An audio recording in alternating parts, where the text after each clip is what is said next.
Good afternoon, good morning, everyone. My name is Francois Boldoc. I'm a pediatric neurologist, associate professor at the University of Alberta today. I'm really happy to be presenting to you about projects happening in our labs in collaboration with multiple other laboratories. And the title of my talk is Developing a Chatbot for Knowledge Mobilization for Individuals with Complex Medical Condition. And again, thank you for allowing me to present today. So I have no disclosure pertaining to this talk today. So one of the issues we've been dealing with in our lab is trying to understand how we could improve knowledge mobilization. And the traditional approach has been looking at experts as the source of knowledge that would be passed on to citizen individuals or families for instance, rare disorders here, which is one type of complex medical condition.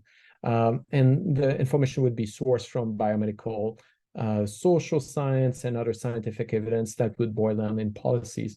And those would be kind of passed on to the patients or to the families or to the public through regular media. Now, one of the big disruption that happened is the advent of social media and the shift of the information source now from these so-called experts, which were scientists and professionals, to a novel type of source of information, which is individuals and families of patients in our case. And so this online information now originates from a different source in many cases, and has led to some degree to a disengagement of the scientists and professionals from that source of information. So together, that's kind of created this equilibrium of changes in the equity, environment, engagement between the partners. So one of the things we embarked on a few years ago is to see how AI, artificial intelligence, could be used to disseminate information more effectively. And so scientists, professionals, and so on could contribute information, which would be then passed on to citizen, individual, and families with AI. And so that we would hope would create more equity, also in a better environment for information to be of quality, and also a place to have information vetted or translated to the public more easily. Now, one of the emerging themes has been also how can we use AI to leverage information that comes from citizen individuals and families and feed that back to professionals and scientists to better understand medical conditions, for instance, or better understand treatment, response to treatment, and so on. And then by that way, foster better engagement of families and patients. So not only creating ways to diffuse information from the traditional experts to the families, but also recognize that families and citizens are also experts in some ways, in especially rare disorders where there's very limited information and there's very limited experience from clinicians and even scientists. So today I'm going to talk about three main aspects of our research of how artificial intelligence can help in medical complex condition.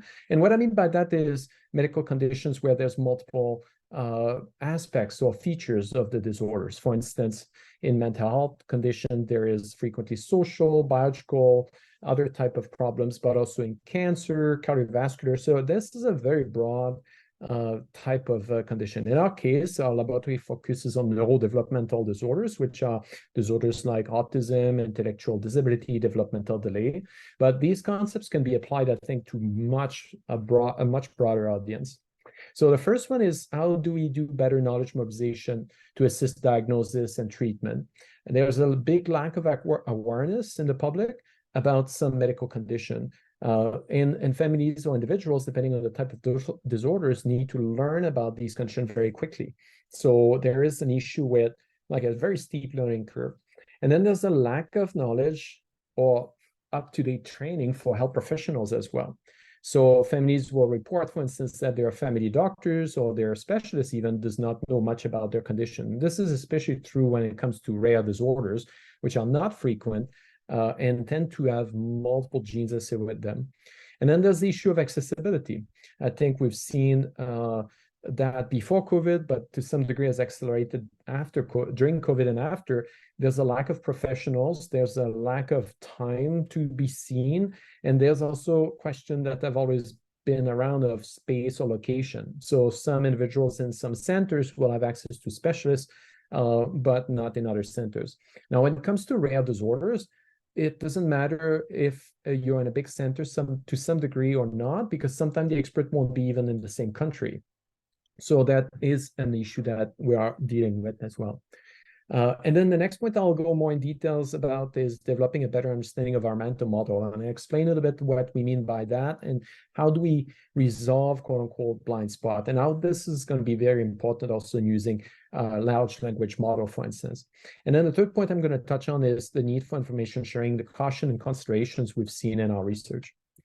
So we built a chatbot because we thought this was a good way back in 2018 of providing information to user in a more engaging way. And so we actually did quite a bit of research trying to find out which type of a gamification element, for instance, could be used. And what we found is that it was actually needed to be tailored to the patient population or the parents population, that you could not just employ any kind of gamification element. The other piece we discovered is that chatbot could provide information 24/7. So this kind of time issue that we have by seeing specialists usually for a very limited amount of time and very infrequently could be resolved by the chatbot. That's important because there's a mental load that families face when they meet with their specialists, which is really hard for them to get all the information at once. And it's also very hard for the specialists to be able to interact in that short amount of time on the progression of their understanding of the condition.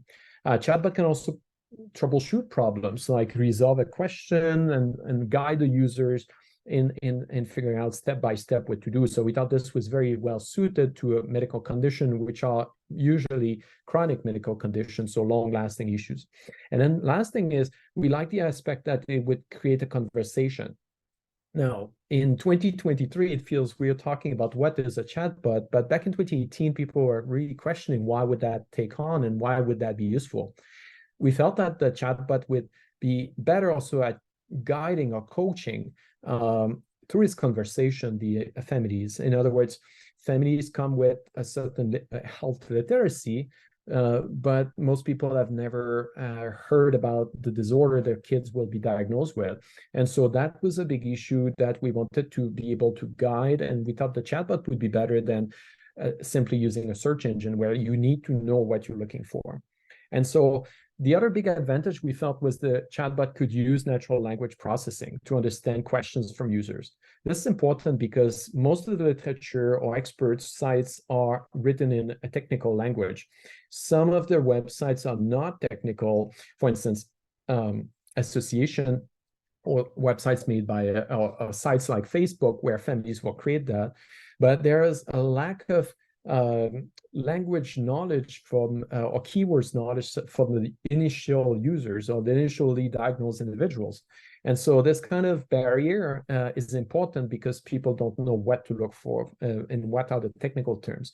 At some point, they get used to it and know that, but it's hard at the beginning. The chatbot could follow established workflow or adapt to or respond to conversation. And so there is different types of chatbots, but we wanted things to be able to flow from one direction to the other. So in other words, if an individual starts by asking what is autism, they could get answers to that, but at some point they could be also guided to what is seizures, and because some individual with autism would present with seizures and so on. The chatbot could leverage large language models such as GPT, and this has become even, again, more true in case people are not familiar with it. The use of large language model has revolutionized the ways that chatbot can answer questions. But you'll see at the end, it's important to consider for complex medical question some caveats in the current versions of the ChatGPT, for instance. And one of them is that it requires fine-tuning. And so there is, again, a question of vocabulary from specialists, from expert parents that needs to be added. And so that's why we think that this kind of collaboration or co-creation is going to be very important in the years to come. So our chatbot was created by a mixture of people and a group of interdisciplinary team, social scientists, such as Dr. Nicholas and Dr. Meshnemer, health scientists like myself, and then computer scientists such as Dr. Osmazane. And then we also involve like an advisory board, which composed of families, individual with lived experience, so that they could tell us about some of the issues they saw in the chatbot. So we basically did some red team testing with families, with health professionals also. So I cannot put everyone here, but we had collaboration also from several other computer scientists, specialists, and health professionals as well as families. Now this is important because it is one of the topics being discussed right now is how can chatbot be valid or certified when it comes to medical domain. That is a very important question because the room for error is very limited, especially when we deal also with conditions where treatments may be a combination of proven treatment but also unproven treatment, which we do not want to recommend, obviously. So this is what our chatbot looks like. We called it Kemi. So for a coaching assistant for medical information. And this is not just medical information. It's important to realize that and we'll talk about that in a minute, when we talk about neurodevelopmental disabilities, for instance, in this case here, there's a lot of other issues that we need to think about, like, for instance, education, social programs, funding for therapies, and also self-help for the parents, for instance. And so this goes beyond medical information, but that was kind of our starting point here. And what you can see is that the chatbot allows you to chat or sign up to create an account. And then we have the option of this specifying what's the age of the individual, sex, gender, and then also to look at aspects of like information that they want to know about, more like core knowledge or application to programs and so on and so forth. So we developed basically a way to provide resources, but what we realized is that it would depend on the type of users and the type of individuals that they were looking for information. So that's why we kind of created this automation, which allows us to get labels for these websites, which usually don't come with those labels. And then it allows us to either save the resource so that you could look at it later, share it with another family, or report an issue with it. There's a lot of turnover over the websites. There are some websites that also will change content, we realize, over time, and become less important or less useful for the families. So it's important we realize, as I mentioned in the introduction, to consider the user group. And I won't be able to go into the details, but and I published a paper on this looking at gamification. It's really important to tailor and have consultation with families. The other issue is that we need to identify the need of the users. Keep in mind that their needs will change over time, will change over even weeks or days based on the behavior of the individual, for instance, in the neurodevelopmental disability, but also response to treatment, for instance, in terms of cancer or cardiovascular disorders. And then it's an iterative process facilitated by the advisory group. So what we realize is that as knowledge about chatbot evolved over the years, people also expected different things and more, I would say, over time. So it's a very important thing to develop a consultation group from the beginning and to aim for as much co-creation, co-development as possible, but also involve the families and the health professionals into the user testing, into the so-called red team testing. And so the chatbot is operational, and we're starting to do more testing with it now. Now, in the background of developing the chatbot, one thing we realized was really important is develop a database of resources. So one of the issues with neurodevelopmental disorders or medical condition is that many times there's very limited amount of label data. And so what I mean by that is that if we search for a condition, we could find a few websites, but if we wanted to go more in details in terms of services and so on, these kind of domains were not were not easily accessible. And so this is something we've worked really hard with partners such as the Canadian Autism Associations, and also other groups for machine learning, AME, which is based in Alberta, and also Childbright, Aid Canada, and Kids Brain Health Network, which have been partners into this project, as well as the Women and Children Health Research Institute, is to help us kind of identify web resources that they had already identified and give us ways to look at them and label them, basically, so that the chatbot could provide that information.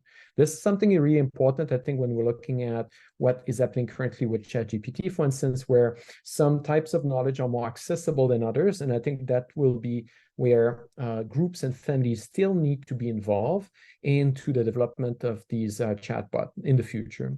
So one of the things we realized is we needed normalized vocabulary. We required also annotation in the annotation. So this was a first attempt at doing that, and this was something we published recently with a student, Jeremy Costello, which is co-supervised with Marek Reformat as well, another computer scientist here at the University of Alberta.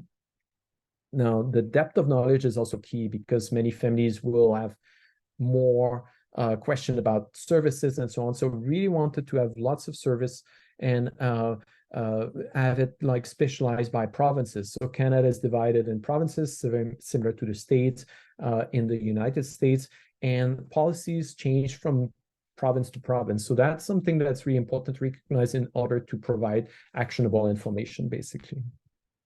Now, next point I want to touch on today is to share with you like the developing, how do we develop a better understanding of our mental model and why this is important. So one of the fields that evolved in medicine, I would say in psychology, is the idea of mental model. So a mental model is basically your inner representation of an entity. In this case here, Fragile X syndrome, which is the most common cause for autism, intellectual disability. And on the left, what you'll see is the mental model of a parent. And the mental model of a parent may be different from, let's say, a healthcare provider. So the parents will think about the symptoms, will think about the concerns, but will also think about support and services, as I mentioned. Whereas the physician model will be more focused on the genetic, the medical conditions associated with it. And you see the services are much smaller in this case, and they are much more centered around what type of medical service we need to connect with them. So this is important because our chatbot, we wanted to be able to cover all those aspects and to be able also to talk maybe differently to a user that is a healthcare provider versus a parent. This is something that's important also in thinking of the new language model, for instance, where the tone and the personality and so on are important to integrate. And we've seen that happening now more and more in some applications of large language model, is that the personality needs to be reflected to some degree in the conversation. So that led us to think about a concept of the knowledge graph. And the knowledge graph basically a way to structure information that is machine readable. And knowledge graph basically represent the entities, but also the connection between them. In the mental model I showed you, there was basically very limited connection or nature of connections, but there's ways to expand that further. In our case here, we wanted to be able to see how we could take that idea of the knowledge graph and that idea of the mental model and combine them together to get a better understanding, as I pointed out, using AI, of what is happening in the expert or in the families, and then basically be able to compare the two. So that's what we did here, again, in collaboration with Dr. Marek Reformat, is we looked at using public posts, and this was various sources of public posts. The list of them is in the paper there. And basically what Manpreet did here is that she extracted using natural language processing entities and from these different sources. So on one side, public data or family mostly contributed data about what they're thinking about. And on the other side, looking at PubMed articles. So PubMed is basically a centralized database that records mostly most of the health medical research data. There's other databases for social science, education, and so on. In our case, we focused only on the medical PubMed data. And what we can see here is that we obtain a knowledge graph, which is very simplistic in a way in terms of its relation, but has a lot of entities being mapped here. And one of the things we want to look at is there any overlap? And what we saw is there was actually. And so if you look at the arrows, they basically show you that there is connection between entities that are identified both in forums and also in PubMed. But what's interesting is that the weight is represented by the size of the circle here. And we could see that basically the weight was different sometimes for concepts that were identified by both types of sources. And so what we see is that there is some topics that are completely not discussed, I would say, when we're looking at people with ADHD in the medical literature. Those concepts are not connected, but they are in families. And sometimes we see that, for instance, anxiety is much more important in the forums in terms of what's being covered in the medical literature. So this gives us a way to engage families also and kind of learn from them and see what other important topics they are thinking about, so that there is no blind spot in the research, but vice versa, that there could be topics that needs to be better discussed. So the policies needs to be enhanced for families to learn about those topics.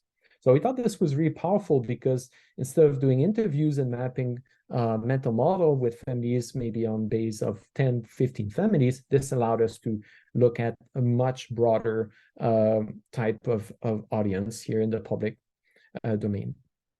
So the third one I wanted to touch on quickly was, what are the cautions or the consideration, I guess, we learned in thinking about this use of AI in information sharing, both from the scientists, health professional to the public, but also from the public to the scientists.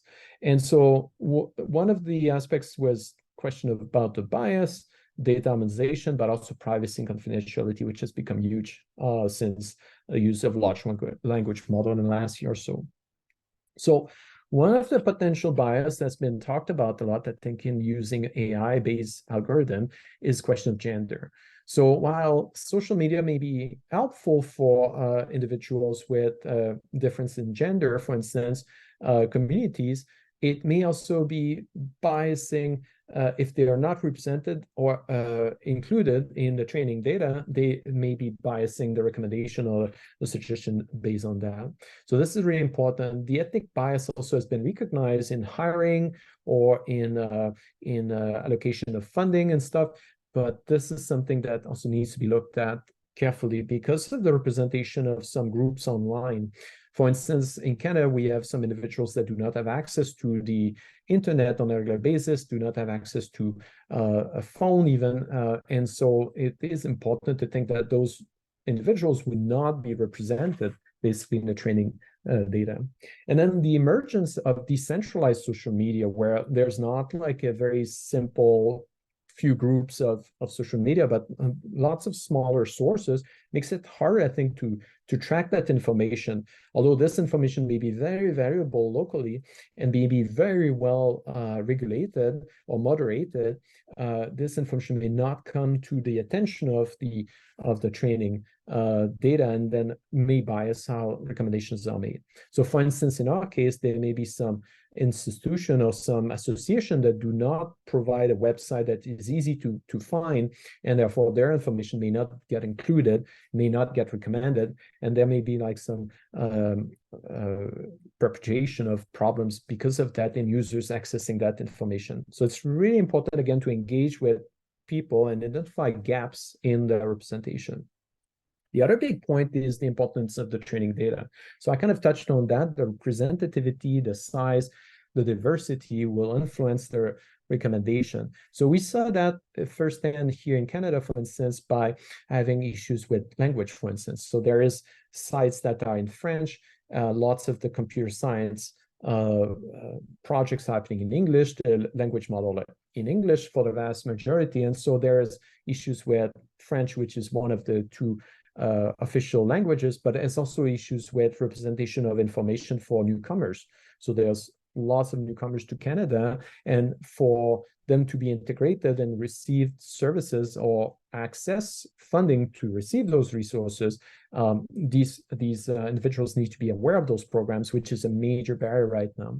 There's a very limited amount of individuals that could qualify that do actually receive support for their families right now in Canada. So this is something important to consider. Then very big issue that's come up in the last year is the issue of scraping. So as I showed you, we were able to look at posts from families, and those were all sites that provided us with authorization to do so. But there is the issue of how do we then use that in academia when there is a huge amount of use of that data from the private sector, so the large language model. And so is there like a different system, for instance, for individuals that are researchers and individuals that are from the private domain, and how do we balance that out? So this was a controversy that happened with Reddit, I think, recently, where there's maybe some tier system that are going to come up, but this is something really important. And who has the agency over the data? Families are finding it hard to connect in person, so they use this online, especially when we deal with rare disorders. But how do they basically own that data? Is there any kind of profit they can get from that? And is there any rights they have about who's going to use that data and for what? So obviously in research, we have lots of ethics regulation, but it is something really important. Now, the use of automation as well as accessing these sources, API calls, and so on, that's going to be also a very important topic.